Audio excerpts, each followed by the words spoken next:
Simplify radical expressions.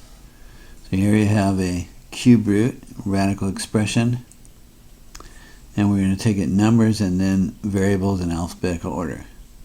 So we look for the largest cube that fits inside 24 as a factor. So 1 cubed, 2 cubed is 8. 8 goes in there 3 times. 3 cubed, 27 is too big. So 8 fits in there and is the largest cube, perfect cube, because we're looking for cubes. And what's left over is a 3. So 8 times 3 is 24. Then you think this way. I need to write something to the third power. 3 goes into 6 2 times. 3 goes into 6 2 times. Perfect. No remainder. So we get to rewrite x to 6 as x squared to the third power. And of course 3 times 2 is 6, and we get back to here. Then we do it on the y. 3 goes into 29 9 times with 2 remainder. See, 3 goes into 29 9 times, remainder 2. So you can write y to the 29th as y to the 9th, there's your 9, to the third power, that's 27, y to 27, and you're short 2 powers there, so you put remainder 2 here. So 27 plus 2 is 29. And then you just take everything out of the radical. Cube root of 8 is 2.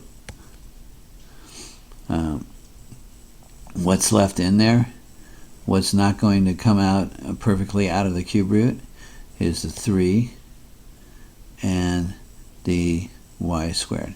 So cube root of y squared, cube root of 3y squared is left as a cube root. And these other terms, cube root of x squared cubed, think of that as the 1/3 power. 1/3 power of something to the third power cancels out to 1, so you have x squared here. And then over on this one, the cube root of y to the 9th cubed is y to the 9th. But then it's customary to write the radical at the end. So we're just going to move this stuff in the front and put the radical at the end. Now in this one, you can break up a radical as radical of a division is the division of the radicals. So I'm going to break it up, and at the same time I'm going to find 4 goes into 25 times, and it comes out even, so there's no remainder part. So we can rewrite x to the 20th as x to the 5th to the 4th, again because we're going for a 4th radical, a 4th root here.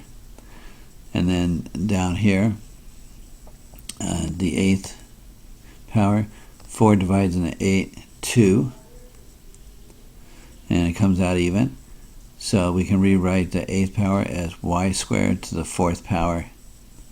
And of course, while we're doing that, is that we want the 4th root of x to the 5th to the 4th, and thinking of that as a 1/4 power times the 4 is 1. So you just get the 1 x to the 5th power.